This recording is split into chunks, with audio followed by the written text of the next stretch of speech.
और कोरोना के तेज होते हुए वार, सिंध हुकूमत भी तैयार। शनाख्ती कार्ड ना रखने वाले शहरी भी वैक्सीन लगवा सकते हैं। हुकूमत ने फैसला कर लिया, वैक्सीन लगाने के अमल को तेज करने के लिए तमाम ग्राउंड्स को ड्राइव थ्रू वैक्सीनेशन सेंटर में तब्दील कर दिया गया।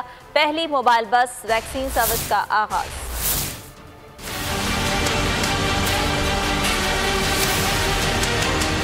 कोरोना से बचाव के लिए सिंध सरकार की तेज रफ्तारी, शनाख्ती कार्ड न रखने वाले शहरियों को भी वैक्सीन लगाने को तैयार। तर्जुमान महकमा सेहत सिंध के मुताबिक बगैर शनाख्ती कार्ड वाले अफराद तालीमी असनाद तैयार फॉर्म पर वैक्सीन लगवा सकते हैं। शख्सी जमानत न होने की सूरत में फॉर्म पुर करके ज़ेर इस्तेमाल मोबाइल नंबर के जरिए भी वैक्सीन लगवाई जा सकती है। वैक्सीन लगवाने की ये सहूलत सिर्फ कराची एक्सपो सेंटर में फराहम की जाएगी। सिंध हुकूमत ने वैक्सीन लगाने के अमल को तेज करने के लिए कराची के तमाम अजला के क्रिकेट, फुटबॉल समेत बड़े ग्राउंड्स को ड्राइव थ्रू वैक्सीनेशन सेंटर में तब्दील करने का भी फैसला कर लिया। वज़ीर आला सिंध की तमाम डिप्टी कमिश्नर्स को 48 घंटों में टास्क मुकम्मल करने का हुक्म दे दिया। फेडरल बी एरिया के इंडस्ट्रियल जोन में पहली मोबाइल बस वैक्सीन सर्विस का आगाज भी कर दिया गया, जिससे यौमिया 5000 अफराद मुस्तफिद होंगे। दूसरी जानब सिंध में सख्ती और पाबंदियों के बाद वैक्सीनेशन सेंटर्स पर आवाम का जमे गफीर कम न हो सका। वैक्सीन लगवाने वालों की लंबी लंबी कतारें सुबह से शाम तक तमाम सेंटर्स पर मौजूद होती हैं। शहर के सबसे बड़े वैक्सीनेशन सेंटर एक्सपो पर आवाम का गैर मामूली रश ताहाल बरकरार है।